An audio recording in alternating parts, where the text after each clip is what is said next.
2024 चुनाव की तारीखों का ऐलान हो चुका है। ऐसे में तमाम प्रत्याशी जो हैं अपनी तैयारियों में जुट चुके हैं।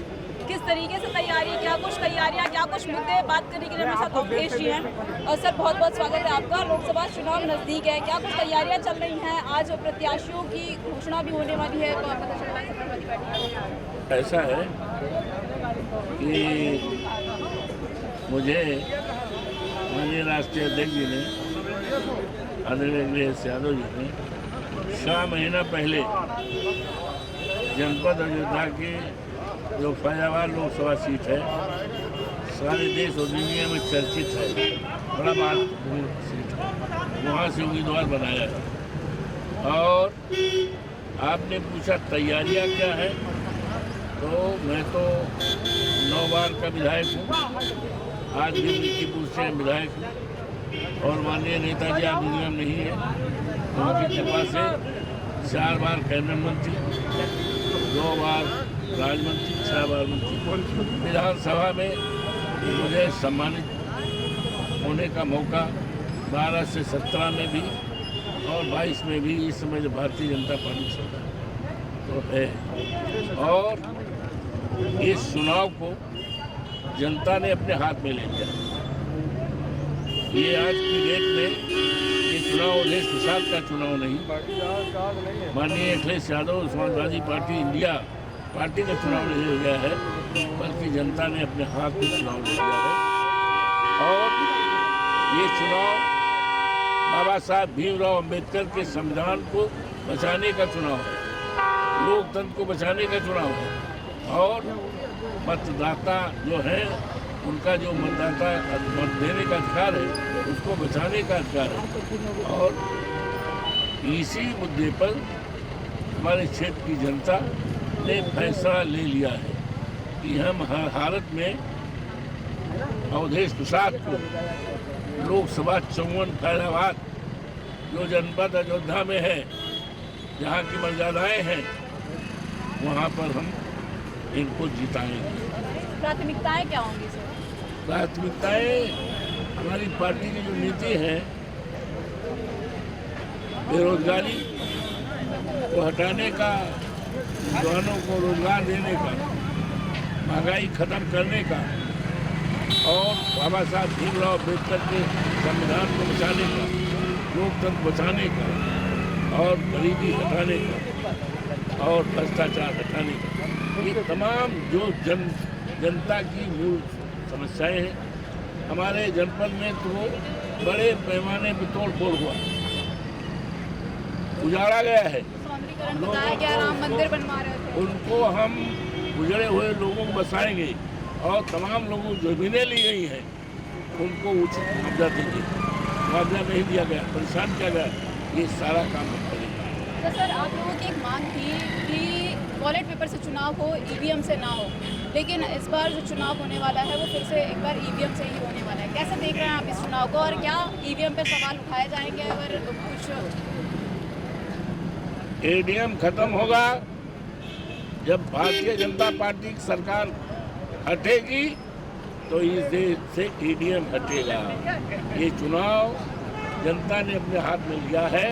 जनता उत्तर प्रदेश की 80 सीट में 80 सीट से बेदखल करेगी और इंडिया पार्टी की उम्मीदवारों को जिताने का करेगी। हमारे साथ बात करने के लिए देखिए तमाम समाजवादी पार्टी के कार्यकर्ता हैं। आज इन्होंने सदस्यता भी इसमें ली है, कई सारे ऐसे कार्यकर्ता हैं। विनोद जी, शुरू करेंगे आपसे, क्योंकि तैयारियां समाजवादी पार्टी की चल रही हैं। गोंडा, जहां की बहुत अहम सीट मानी जाती है, एक बहुत ही ताकतवर कंपटीशन में आपके साथ जो हैं 2 भारतीय जनता पार्टी के बहुत ही मजबूत और दमदार सांसद है वहाँ से। कैसे देख रहे हैं आप?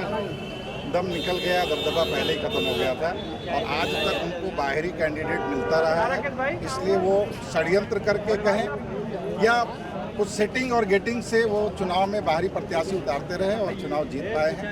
अगर समाजवादी पार्टी ने स्थानीय प्रत्याशी केसरगंज से उतारा तो दबदबा धरा का धरा रह जाएगा। दबदबा केवल जनता के पास है, और जनता अपना दबदबा जिस दिन दिखाएगी। क्षेत्र में उनके खिलाफ बहुत ही आक्रोश है, जनता उनको नहीं चाहती है, विकल्प नहीं मिल रहा था, स्थानीय विकल्प, इसलिए वो जीतते जा रहे थे। और अगर किस तरीके से आप लोग देख रहे हैं और कैसरगंज से क्या कुछ उम्मीदें दिखाई पड़ी, मतलब कौन कैसरगंज से कौन आएगा और गोंडा से श्रेया वर्मा कंपटीशन में कीर्तिवर्धन कंपटीशन में कीर्तिवर्धन सिंह का तो कंपटीशन सबका आपने यहाँ पर उल्लेख किया है, तो आप मान लीजिए कंपटीशन आप मान रही हैं ना, तो इसका मतलब श्रेया वर्मा जी कंपटीशन दे रही है और श्रेया वर्मा जी गोंडा लोकसभा और कैसरगंज की लोकसभा दोनों ही समाजवादी पार्टी बहुत अच्छे मतों से जीत रही है।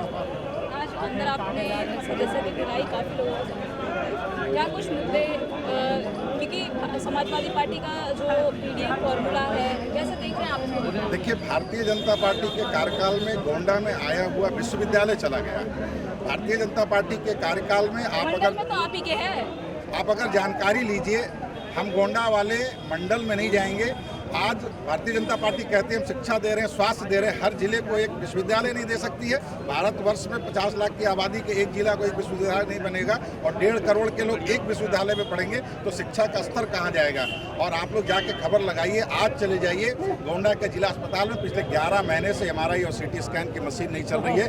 50 लाख की आबादी किस MRI किस CT स्कैन की मशीन के भरोसे दवाई होगी? वहाँ दवाई नहीं, औषधि नहीं, ना गोंडा में अस्पताल है, ना गोंडा में विद्यालय है, ना गोंडा में नौकरी है। गोंडा को इन्हीं बृजभूषण शरण सिंह और कीर्तिवर्धन सिंह ने पिछले 30 वर्षों से चर लिया है। जो आज छुट्टा जानवर चर रहे हैं किसानों के खेतों को, उसी तरह गोंडा जनपद के दोनों संसदीय सीट को इन दोनों ने चरा है केवल आज तक।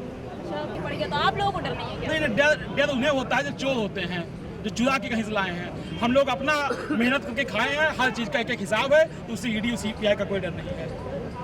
ये बताइए वरुण गांधी का क्या आप लोगों के साथ, क्योंकि देखिए ये राष्ट्रीय नेता कमेंट ऑन वरुण गांधी, हम लोग अभी इतने बड़े नेता नहीं हैं, ये तो राष्ट्रीय अध्यक्ष इसका जवाब देंगे या भारतीय जनता पार्टी इसका जवाब देंगे। भारतीय जनता पार्टी के सदस्य हैं, भारतीय जनता पार्टी के मौजूदा सांसद हैं, भारतीय जनता पार्टी जो निर्णय लेगी। वरुण गांधी को क्या जहाँ से लड़ेंगे वहीं से जीतेंगे। पार्टी को कटाक्ष कर रहे हैं, पार्टी के ऑपोजिशन में बोल रहे हैं, कुछ तो होगा कहीं ना कहीं अंदर। समय आएगा, ये पूरा भारतवर्ष भारतीय जनता पार्टी के खिलाफ जाएगा और खिलाफ कटाक्ष करेगा। आज वरुण गांधी कर रहे हैं, कल उन्हीं के पार्टी के लोग पूरा भारत को कर ही रहा है। सभी लोग छोड़ करके भागेंगे, बस वो समय आने वाला है। PI द्वारा वसूली है इलेक्ट्रॉन बस और कुछ नहीं।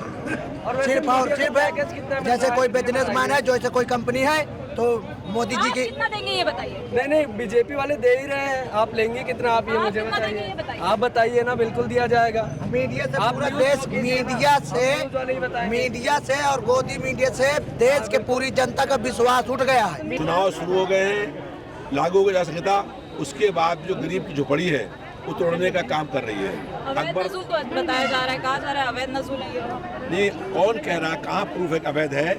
जो 70 साल से वहाँ पर रह रहे हैं वो कह रहे हैं कि ये अवैध है, और तमाम लोग बड़ी बड़ी कोठियाँ बनाए हुए हैं, तो क्या सबके मकान गिरा देंगे?